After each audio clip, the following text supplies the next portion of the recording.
Johnny Sack didn't just dislike Phil Leotardo, he despised him. And the show actually tells you that, if you know where to look. On my current Season 5 rewatch, one thing jumps out loud and clear. Johnny Sack hated Phil Leotardo just as much as everyone else did. He just hid it better. When Phil gets out, Johnny dutifully brings him back into the fold and immediately makes him his top enforcer. On paper, it makes sense. Phil's reliable, well-regarded, and old friends with Johnny's father. And sure, Phil loves making a statement with his hits, so Johnny lets him handle the messy stuff. Lorraine, Angelo, the usual Brooklyn diplomacy. But even while he's using Phil, Johnny knows exactly what kind of headache he is. Phil's got a chip on his shoulder the size of the Verrazano. Years in the can will do that. And Johnny has to manage him like a volatile employee no one wants to fire. When Phil mocks Tony at the racetrack sit-down, Johnny's clearly irritated. Whether or not Johnny agrees with the "Jersey, come on" jab, he knows antagonizing Tony is terrible for business. Then comes the Billy Leotardo / Tony Blundetto disaster. Johnny absolutely loses it on Tony, threatening his family, implying Chris might get clipped. It's ugly on all fronts. And when Tony takes out Blundetto himself, Phil's fury ramps up even higher. That's when Johnny and Tony have their blow-up outside, right before the feds swoop in. And this is where Johnny finally lets the mask slip. When Tony brings up offering Phil a payout to settle things, Johnny casually mentions he already gave Phil the sports book. Tony asks why he didn't say that sooner, and Johnny snaps back, "Because I don't like it. He's gonna want consigliere, or who knows what." That line is the real tell. Johnny knows Phil is a pain in the ass. He also knows Phil has zero right to demand the things he's been demanding. Billy and Tony B weren't even made guys. Tony was well within his rights to handle it the way he did. What truly enrages Johnny is that Tony forced him into a position where he had to reward Phil with more power than he ever wanted to give him. And Johnny's opinion of Phil? Let's just say, there's not a bigger cocksucker than Phil Leotardo deserves to be a show tune. Johnny's also fully aware that Phil hangs on to money like it's fused to his hands, like a woman with a Virginia ham under her arm crying she's got no bread. One of the all-time great insults. Meanwhile, Johnny and Tony are half-sacks in the best sense. They just want to take this thing of ours above ground. Suburbs, 401ks, grand pianos, overpriced statues, Maseratis. It's the mobster version of early retirement planning. But Phil, Tony B, Paulie, and especially Christopher, whole separate case file there, they want to be real gangsters, living out the old school fantasy, even if it kills them. As the saying goes, he's a pain in the ass, but he's our pain in the ass. Though in Vito's case, he had a pain in the ass of a different variety. And Paulie will forever be haunted by Big Pussy. The coldest line in the entire show didn't come from a mobster, it came from the FBI. I really didn't like the way Danielle flipped on Adriana after the big reveal. One minute she's the friendly undercover agent with the soft voice and the sympathetic smile, and the next she's acting like going undercover suddenly made her royalty. That comment about how the FBI won't have to worry about kids being involved since Adriana can't have any? Yeah, that was Olympic level stuck up. And the attitude when she announced she wouldn't be seeing Adriana anymore, like she had just survived something traumatic and not the woman she'd been manipulating for months, was just the cherry on top. I mean, what did people expect? That she'd fall in love with Adriana and quit her job for her? From the FBI's perspective, Adriana's not the tragic victim we see. She's the world's most convenient weak link. A friendly, naive entry point to bag a few killers and drug traffickers. $4 a pound, and by the way, she still owes the sub 4 boxes of ziti, so maybe everyone should tread lightly. Mocking her for being sterile definitely wasn't the move to get her to open up. And honestly, the FBI in this show is wildly incompetent. Fiction really does mirror real life sometimes. They lost almost every informant they had. At this point, it would be shocking if they didn't somehow screw up and let Carlo get clipped after the finale just through sheer world-class stupidity. Agent Cicerone had been spending her days drowning in files about murders, racketeering, and extortion. So no, she didn't exactly walk into this gig thinking, wow, mobsters are such misunderstood sweethearts. Adriana might have seemed pleasant on the surface, but she still willingly helped the crew and profited off it. And from Danielle's perspective, the whole thing with Christopher pawing at her while Adriana immediately blamed her didn't exactly build warm feelings. The vomit didn't help either, to be fair. She didn't have to like Adriana, but she could have at least acknowledged it when Christopher said Adriana had a nice ass. Danielle didn't need to co-sign it, but going full Ice Queen made her look like a rude piece of work. And look, maybe she was just exhausted. She's got a baby at home, and her day job suddenly becomes sitting around listening to Adriana whine non-stop. I'd be cranky too. But the show really seemed to be implying that the FBI was its own kind of mafia. Same manipulation, same pressure tactics, same unprofessional messiness. The only difference is their badge is supposed to make it respectable. Here's what they never tell you about One Piece. The story isn't changing, you are. People keep calling every misremembered Sopranos moment the Mandela effect. But let's get real. Unless a large group of people are collectively hallucinating the same thing, you're not uncovering some grand psychological phenomenon. You're just outing your own fuzzy memory. Mandela effect is when crowds of people swear something happened, not when you forgot a scene because you were half asleep during your rewatch. Take Tony, for example. I was shocked to realize he never actually stumbled into the hospital mumbling, "How about dat? How about dat?" after Bobby clocked him. I had that moment locked in like it was canon. Turns out, nope. Just me being confidently incorrect. And I'm not alone. Someone recently posted a GIF of Tony telling Gigi he doesn't trust that cookie shit. I've watched this show multiple times, and I swear I had never seen that exchange in my life. I even hunted down the episode like it was lost footage. Still, no clue how my brain skipped it entirely. Then there are the really wild false memories. I could have sworn there was an honest-to-God crossover episode with Everybody Loves Raymond. Marie hanging out with Carmela while Tony and Ray play golf in the rain. Sounds ridiculous, but apparently my mind just decided to merge universes without permission. Speaking of universes, the real trip is that in The Sopranos, Curb Your Enthusiasm exists, and in Curb, The Sopranos exists. They're both HBO shows. So what are we supposed to believe? Junior sits around watching Larry David crack jokes about Tony Soprano, while Larry David is out there watching Uncle June think he is him? Fantastic. Truly seamless world building.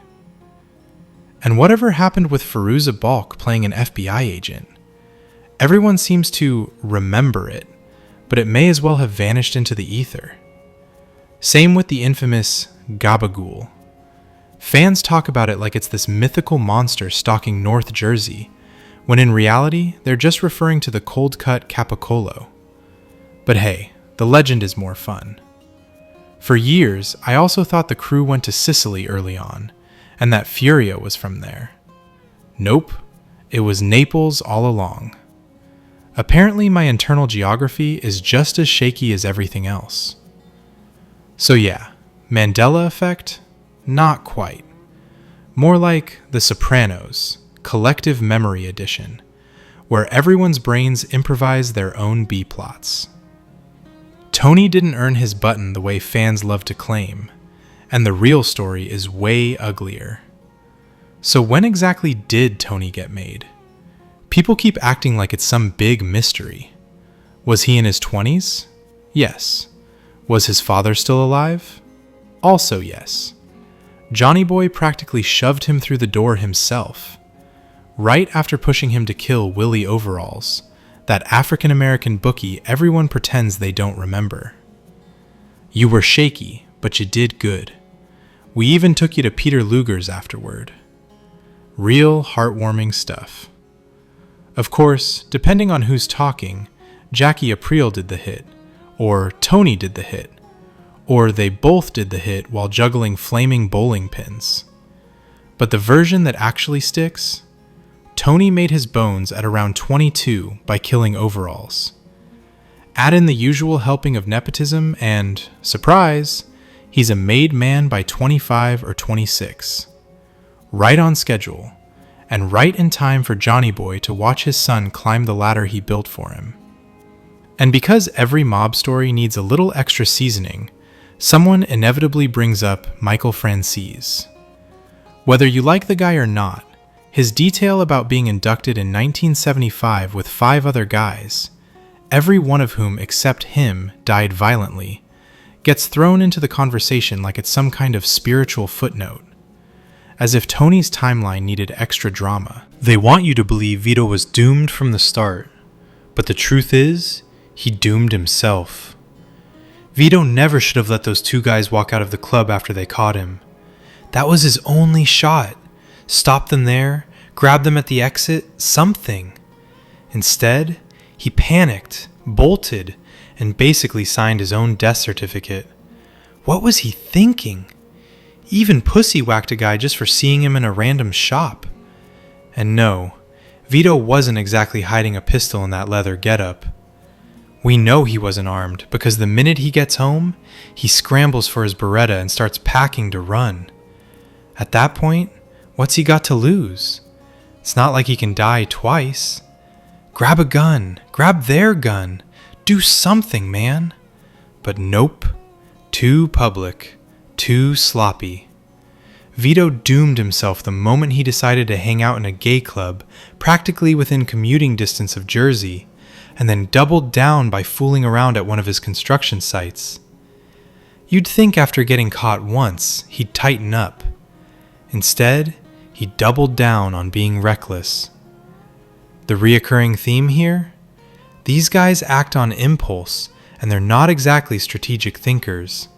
Hence why most of them end up dead or in a can somewhere.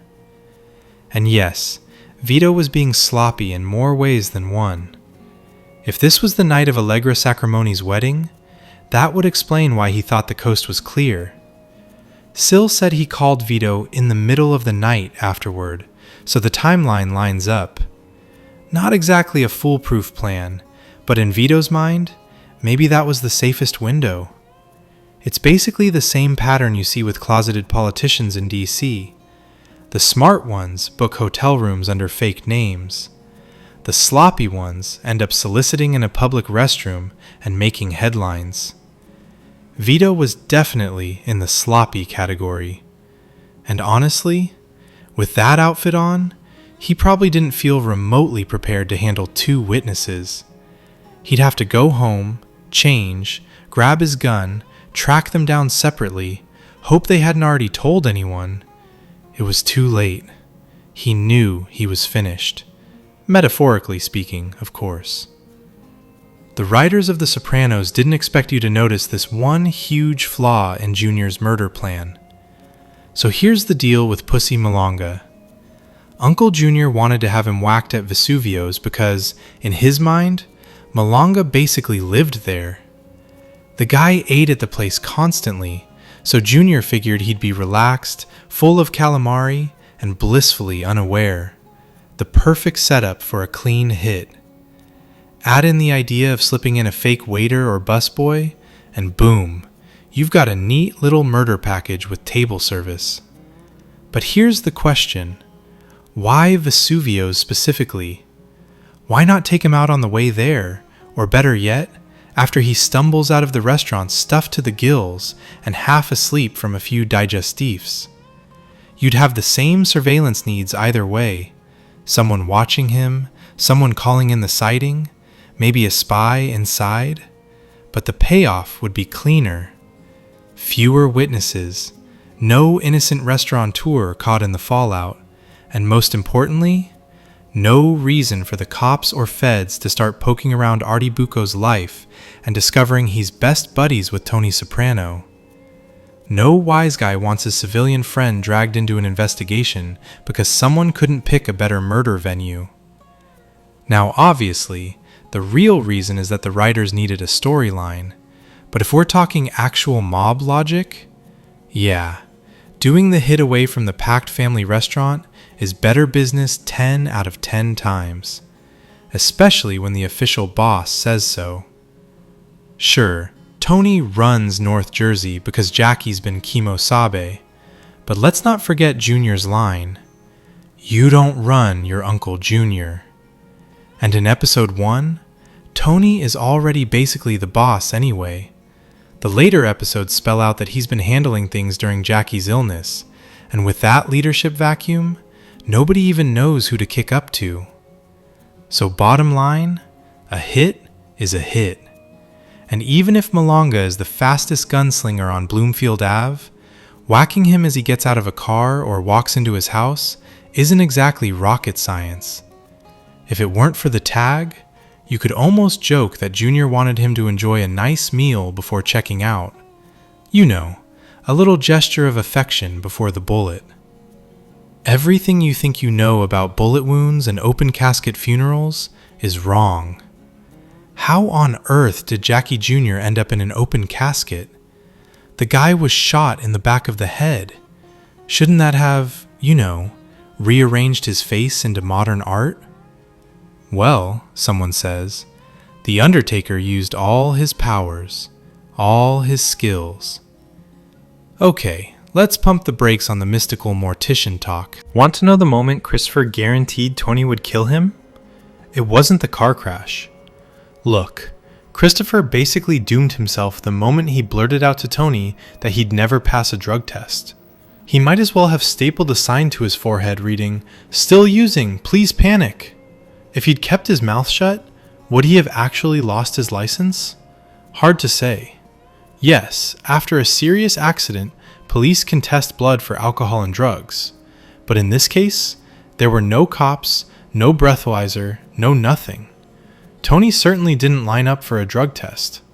So realistically, Christopher may have been fine if he hadn't volunteered the worst possible information at the worst possible moment.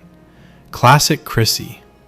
But honestly, from a mob perspective, Christopher was already living on borrowed time.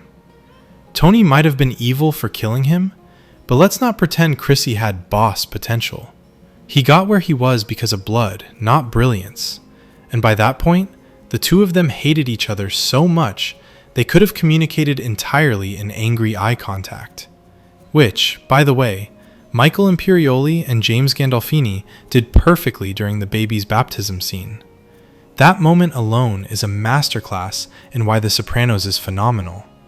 The holy, smiling family facade on top, and underneath, pure venom, paranoia, and barely controlled mutual disgust. And then, the show drops us straight into John Cooper Clarke's Chicken Town, all jagged chords and bleak cynicism, like a musical middle finger. It's a song about being fed up with everything, trapped like a caged hen, too chicken to break out. It even echoes Tony and Christopher's dynamic, two guys basically playing chicken with each other, waiting to see who blinks first and brings their private war into the open. Absolute perfection. Sacred meets profane, or propane if you prefer, because with these two, everything's combustible. Could Christopher have survived the crash itself? Doubtful. His lungs were literally filling with blood. The guy was choking to death. Tony's move wasn't purely cold-blooded murder. It was, at best, a mercy killing, and at worst, Tony seeing a golden opportunity to finally escape the endless Christopher problem. And let's not forget, Christopher had already shot and killed his semi-famous sponsor. He was headed for a first-degree murder charge and a likely execution from the family to prevent him from flipping. In the grand scheme of mob world outcomes, Tony's method was practically gentle. Besides, impaired drivers often get away with it dozens of times before facing consequences. Christopher drove high or drunk constantly, sometimes even with Kelly and the baby in the car. License suspension was inevitable. The drug test confession just sped things up in Tony's mind. So, yes, Christopher was already spiraling, and Tony probably would have tried to help him if that confession hadn't given him the perfect justification. When Tony later brought up the baby car seat to everyone, it sealed the narrative. Even his father-in-law immediately went, "Yeah, that guy was wackadoo." Translation: Tony's version stuck. In the end, Christopher didn't just die in that car. He'd been killing his chances for years. Tony just picked the moment. Subscribe for more video, and drop your opinion about my video on the comment section below.